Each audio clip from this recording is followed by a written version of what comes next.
Là, pour ce qui était l'étape du centenaire de la pétanque, c'était le 13 juillet.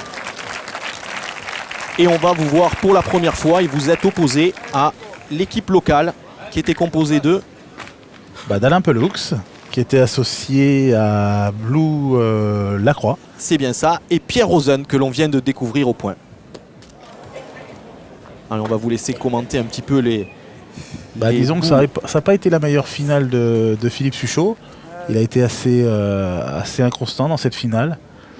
Mais les terrains étaient vraiment très très difficiles. Une partie que l'on menait largement. Et on s'est retrouvé vraiment à la lutte, puisque je crois qu'à la dernière main, il doit y avoir 12 à 10 ou 12 à 11.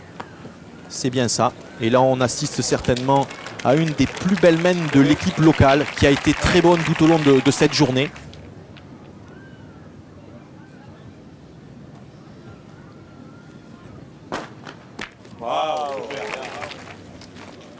Henri Lacroix. Très beau tir. Voilà, Philippe Suchot tout au long de cette partie a tourné vraiment à 50%. Mais à sa décharge, donc, c'était un terrain très très difficile.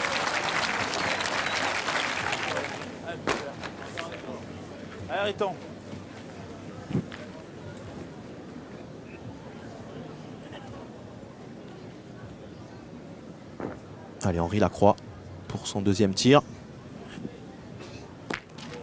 C'est chiqué, mais vous avez quand même 2 points par terre. Tout à fait.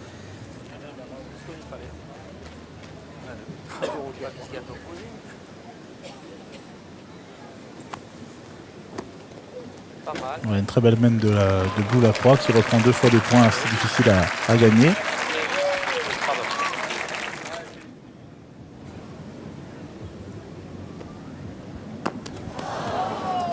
On entend bien le haut qui veut dire qu'on n'a pas entendu beaucoup de bruit. Oui, on ne peut pas dire qu'elle soit très très bien tirée celle-ci. Vous n'êtes pas avantagé du bouchon par contre. Hein, non, tout à fait. Alors que vous étiez en dessous de boule dans la main.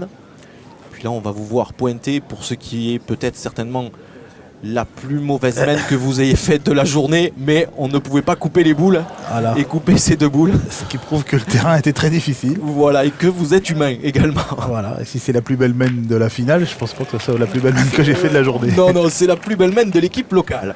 Avec 2 très beaux tirs de Alain Pelloux. Ouais. Voilà, et à l'issue de cette main, l'équipe locale est revenue sur vous. Et malheureusement, à la main suivante, vous gagnerez cette étape. On revoit les 2 palets d'Alain Pelloux et une petite bouffée d'oxygène pour vous, puisque vous arrivez dans le quatuor de tête. Ouais, on arrive à ce moment-là, égalité premier, avec l'équipe de Simon Cortés.